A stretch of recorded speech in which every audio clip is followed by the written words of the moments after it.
Telegram one of the most downloaded app है, लेकिन अगर आप ये सोचते हैं कि ये बस फेसबुक व्हाट्सएप जैसी कोई दूसरी चैटिंग ऐप है तो आप गलत हो।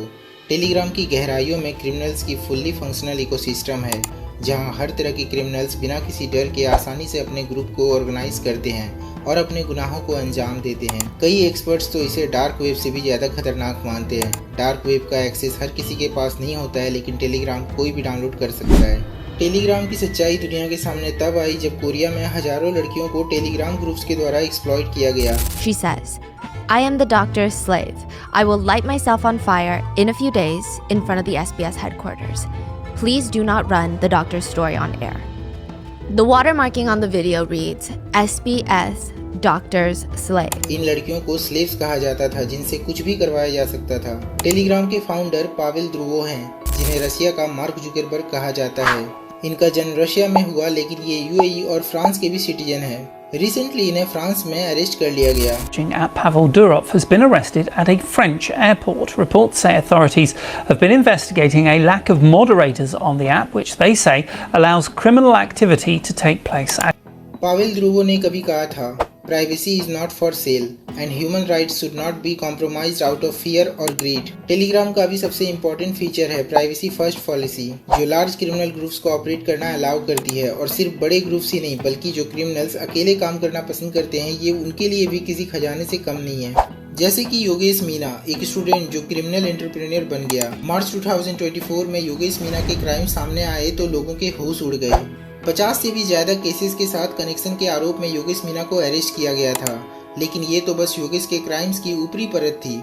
जांच में पता चला योगेश सिर्फ साइबर फ्रॉड में एक्सपर्ट नहीं था, बल्कि ये तो मेंटर भी था, जो 500 से भी ज्यादा स्टूडेंट्स को ऑनलाइन साइबर फ्रॉड के टेक्निक सिखा रहा था, जिसमें से ज्यादातर स्टूडेंट माधोपुर डिस्ट्रिक्ट के थे। योगेश की सारी क्लासेस ऑनलाइन ही होती थी और ये सभी वीडियोस टेलीग्राम पे अवेलेबल थी, लेकिन इसका एक्सेस सिर्फ योगेश और उसके स्टूडेंट्स के पास होता था। टेलीग्राम जिस लेवल की प्राइवेसी प्रोवाइड करती है, वो क्रिमिनल्स के लिए बहुत कीमती होती है। टेलीग्राम के प्राइवेट चैट्स में हुए बातचीत को कोई भी थर्ड पर्सन नहीं एक्सेस कर सकता।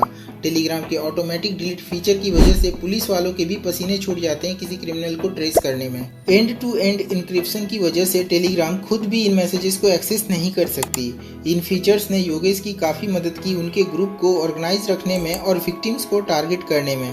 योगेश एक स्टॉक इन्वेस्टर की तरह प्रिटेंड करता था और विक्टिम्स को काफी ज्यादा fake stock market offer send करता था। योगेश और उनके स्टूडेंट्स के लिए ये काफी इजी था।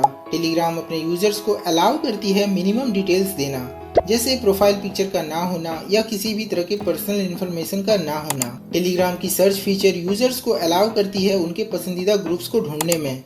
इससे योगेश और उनके स्टूडेंट्स को मौका मिला ऐसे लोगों को ढूंढने में जो पैसा कमाने के इजी वेज ढूंढ रहे थे।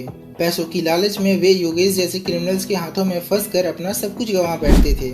टेलीग्राम पे क्रिमिनल सिर्फ उन लोगों को टारगेट नहीं करती है जो पैसे कमाने की लालच में हैं, बल्कि उन्हें भी टारगेट किया जाता है जो सच्चा प्यार को ढूंढ रहे हैं। वियतनाम की एक ग्रुप जो लोनली मेंस को टारगेट करती थी, इस ग्रुप ने खुद को एक डेटिंग ऐप की तरह मार्केट किया था, जहां से सिंगल मैन अपने पसंद की लड़की से बात कर सकते थे और उनके साथ कैजुअल रिलेशन रख सकते थे। काफी सारे वियतनामी लड़कों ने इस ग्रुप को ज्वाइन किया एक पार्टनर की तलाश में, लेकिन ज्वाइन करने से पहले उन्हें ये नहीं पता था कि यहाँ लड़कियों से बात करना कितना मुश्किल होने वाला है। ज्वाइन करने के बाद एडमिन की तरफ से उन्हें कुछ मिशन कंप्लीट करने के लिए इनवाइट किया गया।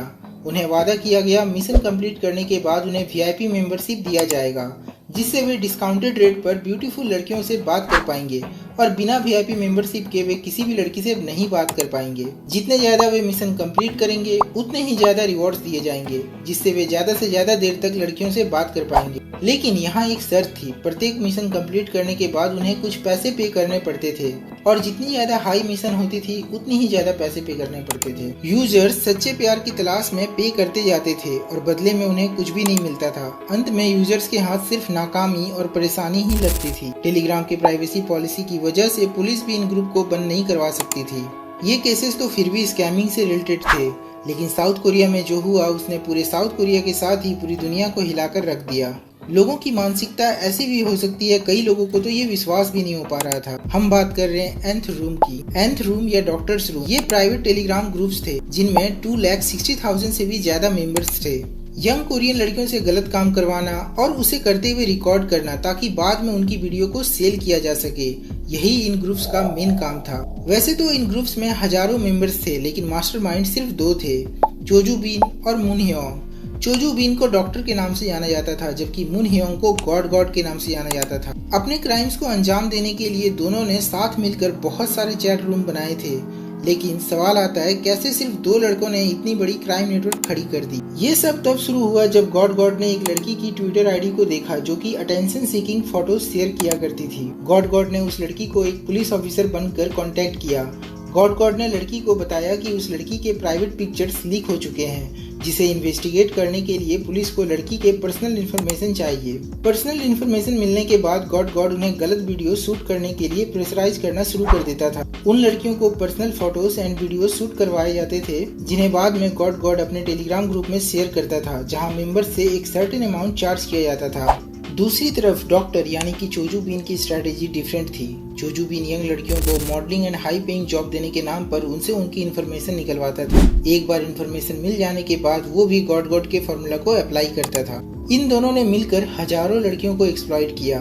कभी उन्हें टॉयलेट लीक करने के लिए कहा जाता था, तो कभी उन्हें अपने ही भाई के साथ अश्लील वीडियो शूट करने को कहा जाता था। इन लड़कियों को ग्रुप में स्लेव कहा जाता था, यानी कि कोई भी इन्हें ग्रुप में खरीद सकता था और फिर उनसे कुछ भी करने को कह सकता था। ऐसे ग्रुप में ज्वाइन होने के लिए लड़कों को फीस पे करनी होती थी, और जिन लड़कों के पास पे करने को पैसे नहीं होते थे वे अपनी ही वाइफ या जीएफ की अश्लील वीडियो बनाकर भेज देते थे। यहाँ तक कि कुछ लोगों ने ग्रुप में ज्वाइन होने के लिए अपनी डॉटर की भी अश्लील वीडियो बनाकर भेजी थी।